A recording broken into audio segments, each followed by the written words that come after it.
Bienvenidas y bienvenidos a un nuevo capítulo aquí de Palabras Claves, este espacio en el que tratamos de profundizar en ideas políticas, ir un poquito más allá de la contingencia. Originalmente teníamos pensado una conversación con dos grandes doctoras, lamentablemente solo nos acompaña una gran doctora, que es, la conocen desde hace mucho tiempo, el rostro del gobierno durante la pandemia, subsecretaria de Salud, doctora pediatra. Un ícono de la moda también podríamos decir. ¿Cómo estás, Paula Daza? Hola Gino, muchas gracias por la invitación y feliz de estar conversando contigo. Muchas gracias por estar con nosotros. Y bueno, la otra persona que teníamos para conversar, que es Janet Vega, encargada de la campaña Jan Jara, tuvo un problema, un percance en su avión, así que no nos pudo acompañar, pero vamos a aprovechar el tiempo a concho aquí para hablar sobre las propuestas de salud de la campaña de Evelyn Matei. Por lo menos, por lo mismo tenemos aquí a su vocera, a Paula. Y bueno, antes de entrar en los temas más técnicos y más profundos, más áridos, una cosa bien genérica. El tema salud siempre ha sido uno de los temas más relevantes cuando uno hace encuestas en la gente, está siempre en el top 3, top 2, en algún momento incluso el primero. Eh, por décadas, por años. ¿Por qué cree usted que todavía sigue siendo un pendiente el tema salud, que sigue siendo ahí una deuda de arrastre? A ver, hay varias cosas. Obviamente el tema salud siempre ha sido una prioridad porque para poder tener bienestar en todos los aspectos, ¿cierto? En educación, en el trabajo, en la vida diaria, en la familia, tenemos que tener salud, ¿cierto? Cuando uno dice, la verdad que cuando se pierde la salud, los otros temas muchas veces pasan a segundo plano y tiene un impacto personal, pero tiene un gran impacto familiar en la sociedad. Y en ese contexto, Chile a lo largo de la historia ha tenido grandes políticas públicas que nos ha permitido ir superando problemas reales en la vida. Nosotros, en general, Chile ha sido reconocido a nivel mundial por sus políticas públicas y sus indicadores macro lo dicen. Vivimos más de 80 años, eso es una muy buena noticia, tenemos una sobrevida de vida muy alta. Sin embargo, estamos llegando muy enfermos. Y probablemente eso es parte de las políticas públicas, ¿cierto? Que hemos implementado, la vacunación, el agua potable, el crecimiento en nuestro país, y también un sistema de salud que ha sido cargo de eso. Mm. Sin embargo, este avance que hemos tenido en la vida ha tenido un impacto, y hoy día no somos capaces de hacernos cargo de esa alta carga de enfermedad con que llegamos principalmente a las personas mayores. Y por eso no hemos avanzado de la misma manera que ha avanzado ni la ciencia, ni también, obviamente, esta esperanza de vida. Mm. Han habido la última gran reforma de salud, que es una muy buena reforma, es la ley GES. Pero eso fue hace hace 20 años. Mm. Entonces, uno dice, bueno, ¿qué ha pasado en los últimos 20 años? ¿Por qué no nos hemos hecho cargo de estos dolores en el tema de salud? Y yo creo que, como dices tú, ha estado en la agenda de todas las campañas políticas, pero finalmente no somos capaces de llegar a acuerdos, porque esto requiere muchas cosas. O sea, un problema muchas veces complejo no se soluciona con medidas simples, requiere reformas complejas. Y yo te diría que ahí, desgraciadamente, en los últimos 20 años no hemos sido capaces de llegar a acuerdos y decir, bueno, avancemos por este camino para que vayamos mejorando la salud de la población. Bueno, hablaba recién de la necesidad de forjar acuerdos para avanzar en los grandes problemas, complejos problemas del Mm. tema de la salud y probablemente uno de los más bullados, más reconocidos, es el tema de las listas de espera. Recientemente la candidata Matei en el debate mencionó un plan para atacar este factor, pero particularmente en el tema del cáncer. ¿Podría profundizar un poco más en ese plan, en lo que plantean en la campaña? Efectivamente, cuando uno hace un diagnóstico en los temas de salud, en los problemas de salud que tenemos en Chile y en el mundo, esto no es solamente en Chile, uno de los grandes problemas es el cáncer.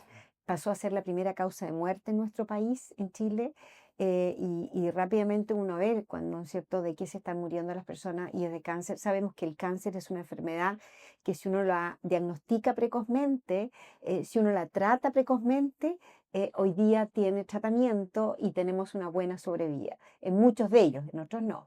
Y por eso es tan relevante llegar oportunamente al diagnóstico y poder comenzar oportunamente el tratamiento. Y acá nosotros tenemos una propuesta, en relación a las enfermedades de cáncer que están en el GES, que es decir, como país, nosotros por una ley le hemos dicho, ¿sabe qué? Estos cánceres que están acá tienen garantizado no solamente la atención, no solamente la calidad, sino que también el financiamiento, sino que también la oportunidad. Y es ahí donde en muchos de ellos estamos fallando, a pesar que tenemos una ley que tenemos que garantizarle una oportunidad. Y cuando miramos los retrasos de GES de cáncer, vemos que tenemos más de 15.000 prestaciones de GES de cáncer que por ley automáticamente le debiéramos dar un segundo prestador que no se lo estamos dando. Entonces, y hemos visto que quiénes son las que tienen más listas de espera de GES de cáncer atrasada, Gino, son las mujeres. Ahí más del 70% de los cánceres atrasados en GES son mujeres. Y por eso nosotros hemos hecho una propuesta concreta en cáncer GES. ¿Qué significa eso? Que vamos a tener a levantar una alerta sanitaria. Ujú. La alerta sanitaria le da herramientas al Ministerio de Salud para que pueda ejecutar rápidamente gestiones, licitaciones, comprar al servicio privado. Y vamos a partir por el cáncer que es de mujeres, que son los dos cánceres principalmente, que son cáncer de mama y cáncer cervicuterino. Mm. Ahí estamos muy atrasados en el diagnóstico, es decir, sospechamos, por ejemplo, una mujer que tiene cáncer de mama porque se hace una mamografía, Mm. pero después no le hacemos la biopsia y ahí empezamos a esperar, a esperar, a esperar y generalmente llegamos tarde. Entonces decimos, bueno, vamos a tomar estas mujeres que son alrededor de, en general uno dice que los cánceres de mujeres atrasos son 7.000, vamos a ver los atrasos y vamos a gestionar vamos a nombrar un gestor de cáncer que pueda determinar y derivar a estas mujeres, ya sea a otro hospital o al sector privado. Mm. Eso requiere gestión, requiere una alerta sanitaria, un gestor de cáncer que pueda acelerar el proceso del diagnóstico de estas mujeres y una vez que las confirmemos el diagnóstico, derivarlas al centro que la pueda atender en forma oportuna. Claro. Y me dicen dos interrogantes. Una es que es más por el tema técnico financiamiento y otra que es más por el tema GES. Una de las cosas que impactó de la candidata Matei en el debate fue cuando, bueno, enfrentó a José Antonio Cast y le dijo que habían estudiado el tema de la reducción del gasto estatal y lo máximo que habían logrado con su despecho era llegar a 2.000 millones de dólares. Así Y es. mientras que José Antonio habla de 6.000 y bueno, ahora salió Johannes Kaiser hablando de 16.000, Mm, 15.000 por ahí. Estas propuestas requieren financiamiento, ¿no? absolutamente. Están amarradas entonces a propuestas de financiamiento interno en el programa, temas redistributivos de algún otro. De todas maneras, primero que nada, que por ley tenemos que cumplir la ley y Ujú. tenemos que hacernos cargo de eso. Cuando nosotros hemos mirado el tema del financiamiento, hemos sido tremendamente responsables. Y aquí vemos, por ejemplo, Gino, en licencias médicas, Ujú. el FONASA gasta alrededor de 3.000 millones de dólares al año en licencias médicas. Cuando hemos visto los informes que ha dado la Contralora, que ha hecho un muy buen trabajo, ¿cierto?, haciendo unos cruces de licencias médicas fraudulentas, hemos visto que a la semana, a las 2 semanas, las licencias médicas han disminuido en un 15%, incluso en algunas partes un 18, hasta un 20%. Si uno dice, voy a ser tremendamente riguroso con esos recursos de licencias médicas fraudulentas, uno dice un 15%, siendo muy conservador, son alrededor de 700 millones de dólares. Mm. Entonces uno dice, bueno, de estos recursos, pero estos son muchos menos recursos de lo que requerimos para el tema de GES. Nosotros hemos dicho, bueno, de estos recursos vamos a hacer para el tema de las listas de espera de cáncer, también para una propuesta que tenemos en medicamentos. Entonces, nosotros sabemos que no van a haber más recursos, eso lo tenemos clarísimo, pero sí sabemos que tenemos que usar recursos que probablemente no se están usando de la manera más eficiente para poder resolver los problemas de las personas. Claro.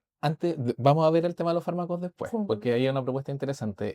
Pero en el tema GES, entonces no se plantea tampoco ampliar a otras enfermedades en... De todas maneras, Sí. nosotros lo que planteamos en el GES es partir con estos cánceres de mujer Ujú. y después hemos dicho, bueno, hoy día hay, aparte de esto, los otros 7.000 son otros cánceres que están atrasados y tenemos que cumplir la ley. Y para eso hay dos cosas que hacer. Bueno, esto es lo que yo hablaba de la alerta sanitaria, pero FONASA tiene la atribución de que las personas en forma automática, una vez vencido el plazo, tener un decreto para que acudan al segundo prestador.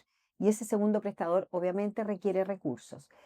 La idea es que nosotros en el primer año podamos terminar, ¿cierto?, con estos atrasos en cáncer GES. Y después, obviamente, vamos a tener que seguir siendo muy eficientes con los recursos del Estado. Hoy día vemos que podemos hacer más eficiente el sector público también. Acá hay cirugías, por ejemplo, los pabellones se ocupan un 52% del tiempo por distintos motivos, porque se empieza más tarde, porque se termina más temprano, por la licencia médica, y muchas veces son problemas de infraestructura. Me han dicho, por ejemplo, yo la otra vez estuve en Los Lagos y me decían que no funcionaban porque unas ampolletas no estaban mal. Entonces, hay una serie de problemas de gestión que si uno los mejora la gestión, es más eficiente con los mismos recursos que tiene el sector público para poder ir manejando. Sabemos que las listas de espera no se van a terminar, pero creemos que tenemos que priorizar y tenemos que darle certezas a la persona. Si una persona, por ejemplo, está esperando una cirugía de cadera eh, y empieza a esperar, la incertidumbre de no saber cuándo la van a llamar Mm, es tan dura como la espera. mm. Entonces, si uno le dice, mire, su cirugía no es urgente, pero sí la vamos a llamar no más allá de 6 meses. Saber que ese es el tiempo que tiene que esperar. Y por otro lado, ¿qué es lo que está pasando, Gino, por ejemplo, con los recursos? Vemos en los pabellones, hoy día la persona empieza a esperar, se hacen los exámenes para una cirugía, después la llaman para la cirugía y esos exámenes están vencidos. Entonces, tú pierdes esas horas del pabellón, pierdes esos exámenes que se hizo la señora y hay que repetir los exámenes. Entonces, hay ineficiencia que podemos mejorar. Tú me dices, bueno, todo es ineficiencia, se necesitan más recursos, obviamente, pero ¿cuánto podemos hacer haciendo más eficiente el sistema y cuánto más recursos necesitamos para poder ir manejando las listas de espera en los tiempos oportunos? Claro, ahí cuando uno lo escucha en detalle se da cuenta, de repente suena un poco complejo cuando aparecen candidaturas que dicen vamos a eliminar la lista de espera como si nada. Usted que ha trabajado en el sistema público, que lo conoce, y recién lo decía, pero se lo pregunto de nuevo. Entonces, ¿es imposible llegar hoy en día y eliminar las listas de espera de la noche a la mañana? Es imposible. Hoy día tenemos más de 3 millones de personas esperando una atención. Eh, y probablemente si uno mira ese detalle, uno dice, bueno, ¿dónde y cuándo están esperando? Entonces, de esos más de 3 millones, estoy hablando de todas las listas de espera, no de cáncer, Ujú. ¿ya? De los 3 millones de prestaciones que están esperando, más de 2,5 millones son por especialistas. Entonces, ¿qué es lo que pasa ahí? Es un médico general, o sea, un paciente que va a la atención primaria, lo ve un médico general y dice, bueno, usted tiene que verlo un neurólogo, usted tiene que verlo un cardiólogo, usted tiene que verlo, bueno, distintos especialistas. Y ahí empieza a esperar y esos son los 2,5 millones de personas que están esperando especialistas. Y uno dice, bueno, ¿cuántos de estos pacientes que están esperando un especialista yo lo puedo resolver en la atención primaria? ¿Ah? Y eso es nuestra propuesta, decir, estos problemas, muchos de esos problemas lo puedo resolver con médicos mejor capacitados que tengan las competencias profesionales, con interconsultas online, que no tenga que derivarlo al hospital. Y el tercer elemento, ¿por qué se derivan al hospital? Porque para hacer exámenes algo más complejos que no están en la atención primaria. Mm. Cualquier examen un poquito más sofisticado hay que derivarlo al hospital, ¿ya? Porque no está en la atención primaria. ¿Cómo hacemos una atención primaria más resolutiva? Es decir, que en vez de derivar 80% de las cosas, sea al revés. Resolvamos la mayor cantidad de cosas en la atención primaria para que no termine en una lista de espera en el hospital. Esa es manera de ir manejando la situación para ir resolviendo esos problemas. Y termino con algo. Muchos de estos pacientes que hoy día están en una lista de espera, no muchos, yo no tengo el número, no quiero decir mucho, pero algunos de estos pacientes han ido al sector privado a través de la modalidad libre elección. Entonces, ya han resuelto sus problemas de alguna manera. Si nosotros somos capaces de tener la información, no tenemos datos, Mm. probablemente vamos a poder gestionar y manejar la situación de una manera mucho mejor. Recién mencionaba justamente el tema de la atención primaria, tremendo tema, Mm, y imposible no pensar, por ejemplo, en casos como el de Estación Central, que bueno, uno dice el CEFAM promedio debería atender a unas 20.000 personas. Como Chile atiende usualmente a 30.000, pero ahora en Estación Central atienden a 50.000. Entonces, en ciertos lugares están sobresaturados. Así es. Hay una falta, una escasez de CEFAM justamente porque la atención primaria y sobre todo preventiva es fundamental. ¿Cómo se puede abordar eso? Más encima recordando que hubo casos bien complejos con las construcciones de CEFAM en Las Condes. Hubo uno que se detectó sobreprecio en la compra, el famoso caso en Santiago también, que no se pudo concretar tampoco y que estaba con sobreavalúo.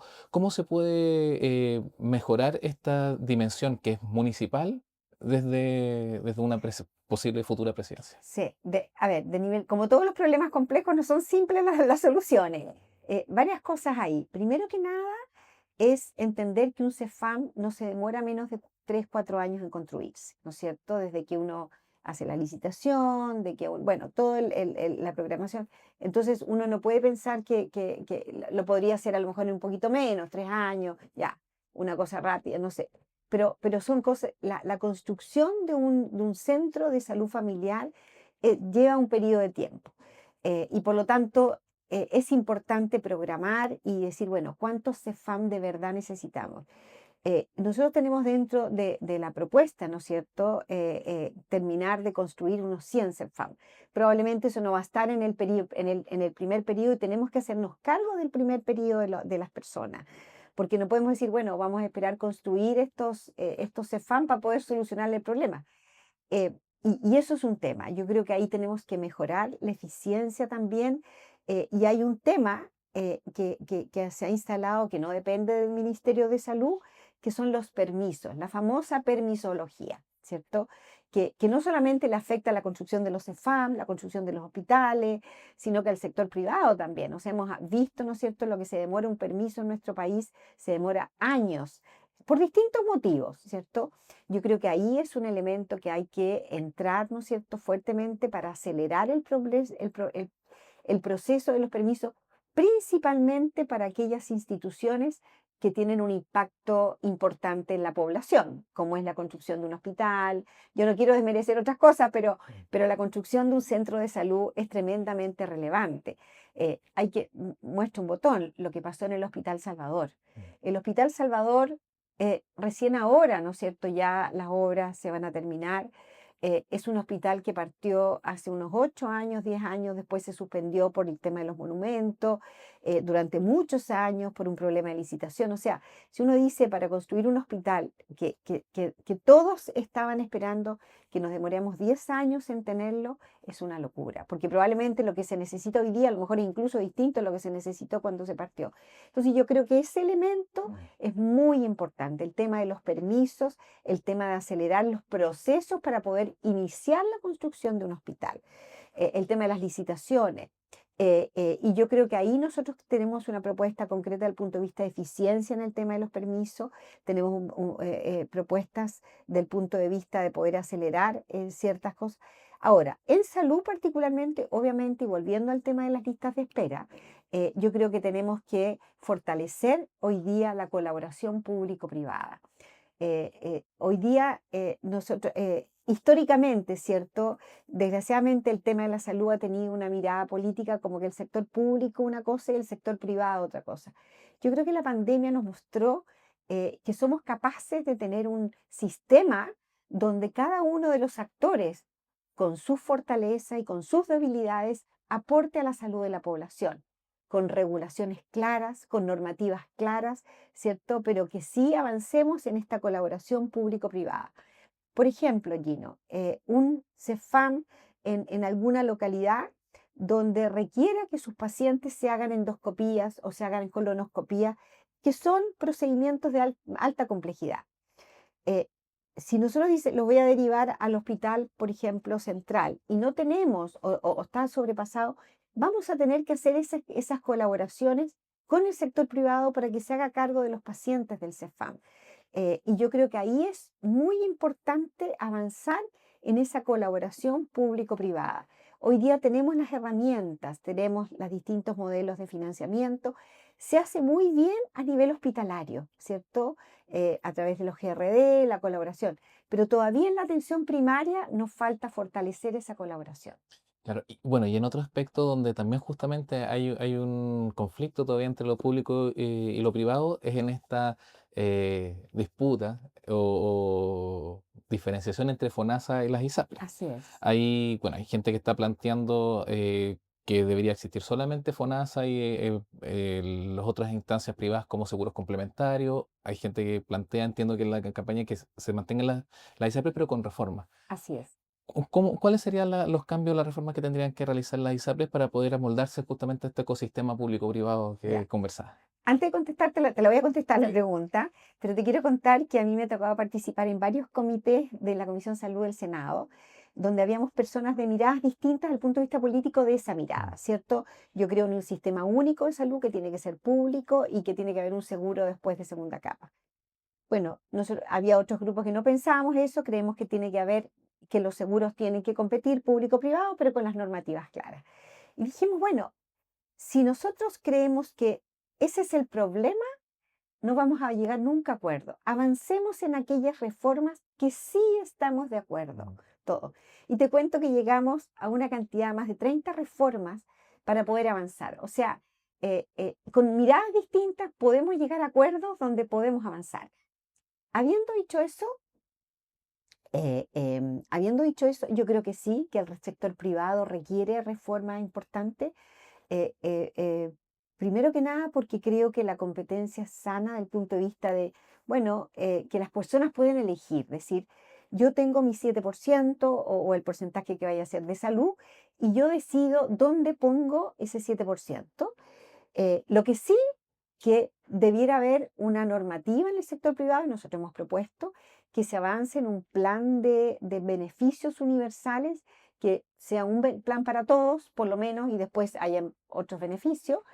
Ese plan, ¿no es cierto?, de beneficios universales se termine con el modelo, de cierto, de la preexistencia, o sea, las personas puedan decidir. Hoy día en las ISAPRES las personas que están enfermas no pueden decidir, están cautivas. Que las personas puedan decidir, yo me quiero mover de este modelo a esta otra ISAPRE o seguro de salud, como se llame, ¿cierto? Porque siento que tiene un convenio con la institución A y me produce mejores beneficios. Creo que eso es sano, es un modelo, el modelo alemán es así, ¿cierto? Donde hay varios seguros, las personas eligen y las instituciones, ¿no es cierto?, hacen convenios. Creo que tenemos que avanzar en un modelo de plan de beneficios universales. Creo que el modelo que tenemos hoy día, el FIFO-Service, que las personas vayan donde sea, es muy inflacionario y no tiene respuestas en salud.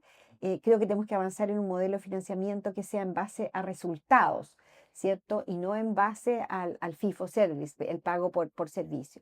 Entonces, creo que el sector cibazo requiere un modelo distinto, con un plan de salud universal, con un financiamiento que se termine con las preexistencias. Eso requiere un fondo de compensación de riesgo. Pero por otro lado, creo que, porque tiene el problema del sector privado, no sé, son el gasto de bolsillo que tienen las personas. Pero por otro lado, tenemos un fondo público que es FONASA, que es donde están las más de 3 millones de personas esperando, donde tampoco le garantiza a la persona ni el acceso, oportunidad, no le está garantizando eso a las personas. Entonces también tenemos que hacer una reforma en FONASA, que FONASA hoy día es un pagador, le paga a los hospitales, pero no es un garantiza, no es un seguro de salud. Creemos que tiene que avanzarse en un modelo donde FONASA de verdad se transforme en un seguro de salud, donde hay una gobernanza distinta, donde la FONASA, ¿no es cierto?, pueda decir, bueno, yo voy a decidir que los pacientes que están en su seguro se vayan a atender a tal hospital porque el hospital me responde. Y por eso nosotros creemos que hay que avanzar en modelos, hay que hacer la reforma de FONASA y hay que hacer la reforma de ISAPRE. Todavía esta conjunción es muy difícil. Se dice, bueno, las personas, pero sí creo que tenemos que ir avanzando paulatinamente. De hecho, este gobierno ha propuesto reformas en las ISAPRE, ha propuesto reformas en FONASA, pero están en el Congreso y yo espero que avancen de verdad. Y hay un tema que de repente sale cuando uno habla de estos sistemas y del FONASA como Pagador, pagador de seguro, asegurador. claro, que es los denuncias de sobreprecios, sobre todo cuando le compran al sector privado, dice. que porque hay un sistema como FONASA no tiene alternativa porque ya está saturado el hospital público, tienen que comprar al sector privado y hay como una demanda captiva. ¿Está de acuerdo con esas premisas? No tanto, y si es que le parece que ocurre en ocasiones, ¿cómo se podría abordar A ver, hoy día, primero que nada, hay estudios bien interesantes. El Instituto de Salud Pública de la Universidad Andrés Bello, en relación a los precios, ¿cierto? Porque esto hizo un estudio donde demostró que hoy día hace una misma cirugía es igual, bueno, no quiero decir que es más barato, pero igual en el sector privado que en el sector público. ¿Por qué? Porque el sector privado tiene que ser eficiente con sus recursos. O sea, el sector privado, si no es eficiente, no, no le compra, el servicio no le compra ni FONASA ni la ISAPRE, o sea, los prestadores privados.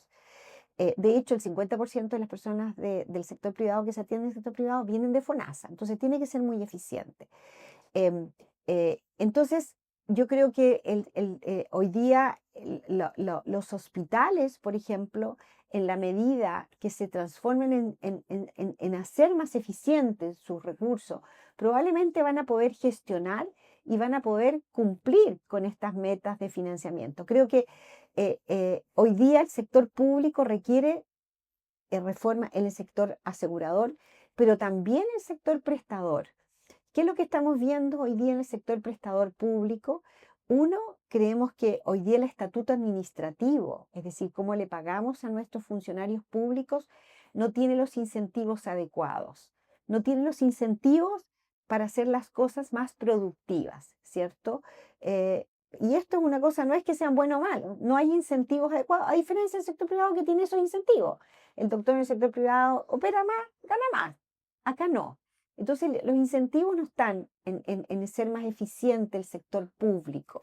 Si yo le pongo 100 pesos al sector público, ¿cómo hago que esos 100 pesos, que son de todos los chilenos, ¿cierto?, atienda más pacientes, opere mejor y más? O sea, de verdad tener más eficiencia. Y ahí yo creo que tenemos que cambiar los incentivos a las personas que trabajan en el sector público.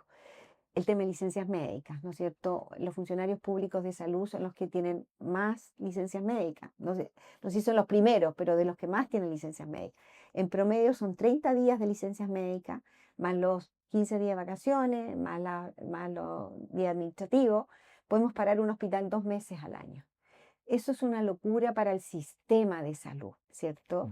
Entonces, por eso digo que las reformas son complejas, requieren muchas cosas, pero tenemos que ir avanzando en mejorar el sistema público, en mejorar el financiador en FONASA, tenemos que hacer reformas en el sector privado, porque finalmente lo que queremos es tener una población más saludable.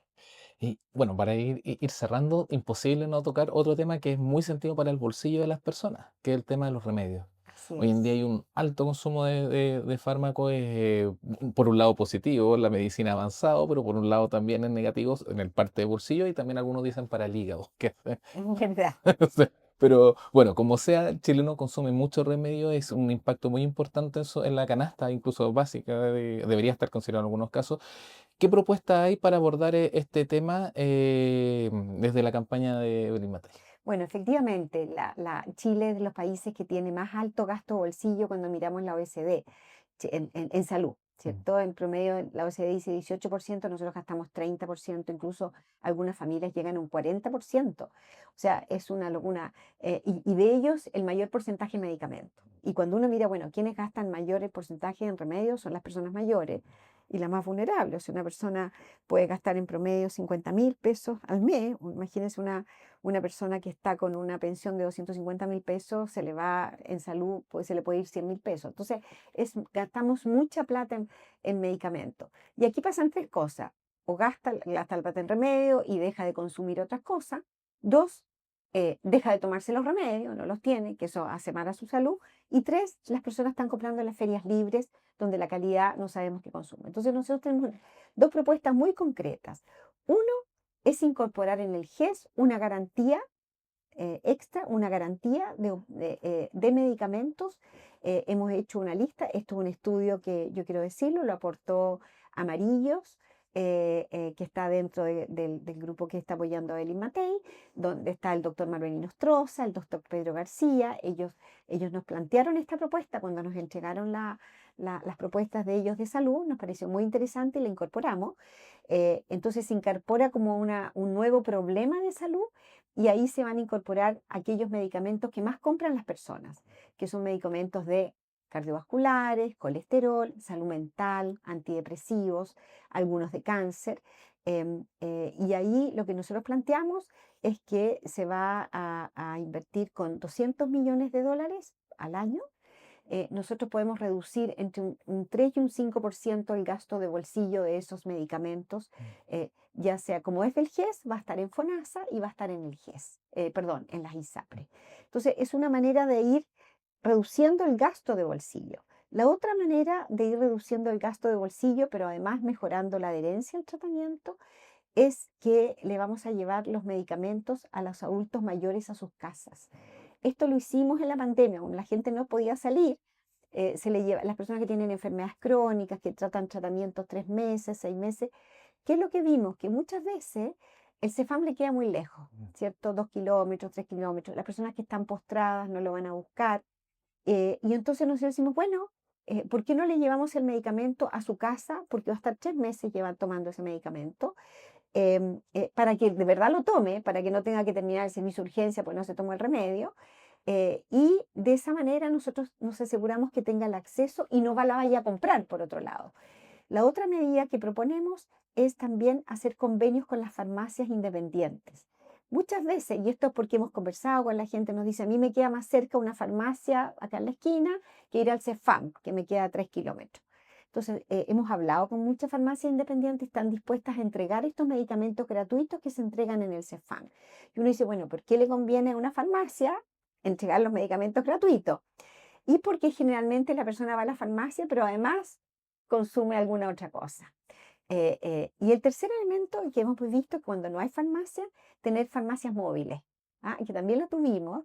Las farmacias móviles, en el fondo, ir a las zonas rurales, acercar el remedio a la gente. De esa manera tú vas disminuyendo el gasto bolsillo, pero te aseguras, por otro lado, que la gente acceda a su tratamiento, que si uno mira, al final es más caro si no accede, porque al final, como no se toma el tratamiento, termina hospitalizado o en el servicio de urgencia y obviamente eso es mucho más caro para el sistema y obviamente es más malo para la sociedad, para la familia y para la persona. Claro. Me encantaría haber profundizado en tantos otros temas. Sí, Había harto más que hablar con el tema de los CEFAM, los médicos ya. especialistas, el Es- tema del post-COVID, sobre todo con todo lo que vivió. Pero lo último, así, antes de irnos, que eso sí que no lo puedo dejar de preguntar, porque este es un periodo muy crítico. Hace poco se celebró el Día de Prevención del Suicidio. Comienza Salud la, mental. de salud, claro, salud mental. Comienza la primavera. Sí. Es un periodo bien complejo, en que se hacen hartas alertas. ¿Cuál es, es la propuesta en tema salud mental? El tema de salud mental yo te diría que es de los temas más complejos que hay, para solucionar, ¿cierto? Es un tema, primero que nada, multidisciplinario. Acá no solamente depende de salud, depende mucho, ¿cierto?, de todos los actores de la sociedad, Mm, de los colegios, de las escuelas, de las instituciones, los adultos mayores, la soledad de los adultos mayores, del trabajo, mm. el transporte. O sea, yo creo que nosotros en el tema de salud mental como sociedad tenemos que enfrentarlo mucho más allá de salud, ¿cierto? La individualidad, las redes sociales, o sea, es un tema tremendamente multidimensional, diría yo, la causalidad. Pero siendo concreto como mi tema es salud, bueno, acá tenemos que fortalecer, primero que nada, el tema de prevención comunitaria, ¿cierto? Coprevención, nosotros tenemos un programa de prevención comunitaria para ir a los colegios, ya también, y también en los institutos de educación superior, que hay un problema grave ahí, donde vamos a capacitar a distintos, yo diría más que funcionarios, uno dice a la comunidad educativa que puedan tener alertas. En el Ministerio de Salud, a nosotros nos tocó desarrollar, está en la página del Ministerio de Salud una guía de prevención de suicidio. ¿Ya? Más que guía de prevención, es una guía de alerta para saber, bueno, esta persona está con un problema, ¿cómo lo detecto? Cosa que esas personas se coordinen con el CEFAM para poder hacer el manejo. Lo segundo, hoy día tenemos que usar la tecnología, lo que hablábamos al principio, que hay cosas buenas y cosas malas, pero la tecnología ayuda en la telepsicología y en la telepsiquiatría. Hospital Digital ha hecho un trabajo muy bueno en eso, tenemos que fortalecer Hospital Digital para llegar principalmente a distancia con las personas. Sabemos que tenemos pocos psiquiatras en Chile, por eso tenemos que usar a otros actores en el apoyo psicológico y obviamente cuando se requiera una derivación, usarlo con los especialistas que corresponden. Es un tema complejo, requiere para una tremenda sesión, pero obviamente es un tema esencial en nuestro país. Bueno, muchas gracias por estar con nosotros en esta jornada en Palabras Clave. Paula Daza, vocera de la campaña de Evelyn Matei en el área de la salud, ex subsecretaria de Salud Pública, como ya decíamos, rostro ahí de esos momentos bien difíciles en la pandemia, y lo vuelvo a decir, ícono fashionista ahí en Chile. Así que muchas gracias por estar con nosotros. Gracias, Jenny. Un gusto conversar contigo. Y gracias a todas y todos que nos vieron en esta entrevista, y por supuesto no se olviden de suscribirse al canal de Desconcierto y seguirnos en todas nuestras redes sociales. Hasta la próxima.